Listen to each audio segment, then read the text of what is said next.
അല്ല, പേരെന്നാന്ന് ചോദിച്ചാൽ പേര് ജിബിൻ. ആ, ജിബിൻ എന്നാ പറ്റിയതാ ഇത്? മൈക്ക് കൊടുക്ക്.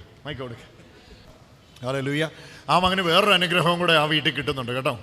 ഈ ഒരു സൗഖ്യം മാത്രമല്ല, വേറൊരു അനുഗ്രഹവും കൂടെ ആ വീട്ടിൽ കിട്ടുന്നുണ്ട്. ആ, പറഞ്ഞോ കൂട്ടാ. വെളി സെന്റ് ജോസഫ് ചർച്ച്. ഓ, വേളി സെന്റ് ജോസഫ് പള്ളിക്കാരനാ.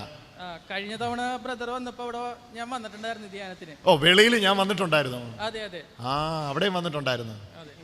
ഇയാൾ ഞാൻ വരുന്ന എല്ലായിടത്തും നടക്കുവാണോ ഇങ്ങനെ? അങ്ങനെയല്ല, ബ്രദറിന്റെ പ്രാർത്ഥനയൊക്കെ ഒരുപാട് ഇഷ്ടമാണ്. പ്രാർത്ഥന ഇഷ്ടാ? അതെ. നിനക്ക് എന്നാ പറ്റിയതാടാ ഇത്? ഒന്ന് വണ്ടിയിൽ നിന്ന് വീണതാണ്.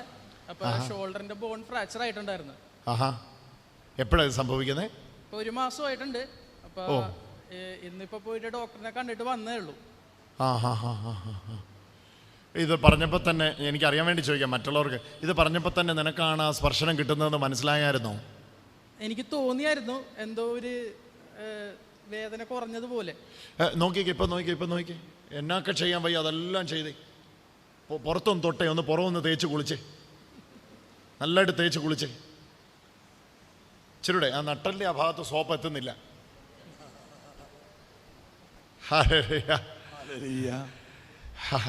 അവൻ്റെ വീട്ടിൽ വേറൊരു സൗഖ്യം കൂടെ നടക്കുന്നു എന്നുള്ള ഒരു അറിയിപ്പ് കിട്ടുന്നുണ്ട്. നമുക്ക് ആ കുടുംബത്തെ, നിന്റെ കൂടെ ആരാ വന്നിട്ടുള്ള കൂടെ? ഭാര്യയാണ്. അവൾക്ക് വേണ്ടിയും കൂടെ പ്രാർത്ഥിച്ചോ.